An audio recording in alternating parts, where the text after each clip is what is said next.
लडाखला 6व्या अनुसूचित समाविष्ट करण्यासाठी आणि राज्याचा दर्जा मिळावा यासाठी सुरू असलेल्या आंदोलनाला बुधवारी हिंसक वळण लागलंय। या हिंसाचारात 4 जणांचा मृत्यू झालाय आणि 30 पोलीस आणि सीआरपीएफ जवानांसह 70 जण जखमी झाले आहेत।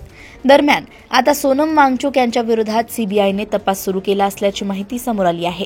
यावर वांगचुक यांनी प्रतिक्रिया दिली, प्रत्येक गोष्टीसाठी मला जबाबदार धरलं जातंय।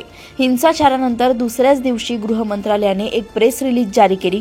माझे नाव अनेक वेळा घेतले आणि मला प्रत्येक गोष्टीसाठी जबाबदार धरण्यात आलं असा आरोप त्यांनी केला आहे।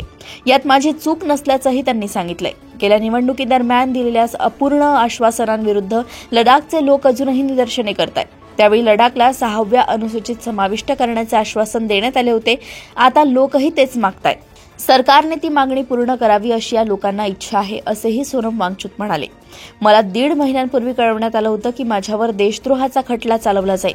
शिवाय मला माझ्या शाळेची जमीन परत घेण्याची नोटीस मिळाली। शिवाय सीबीआयच्या पथकाने माझ्या जागेला भेट दिली आणि मला आयकर संदर्भात नोटीसही मिळाली।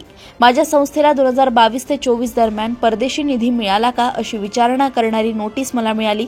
जरी माझ्याकडे परदेशी गुंतवणूक स्वीकारण्याचा परवाना नसला तरी आमच्याकडे FCRA परवाना नव्हता, कारण आम्हाला परदेशी निधी नको आहे, असंही वांगचुक म्हणाले आहेत।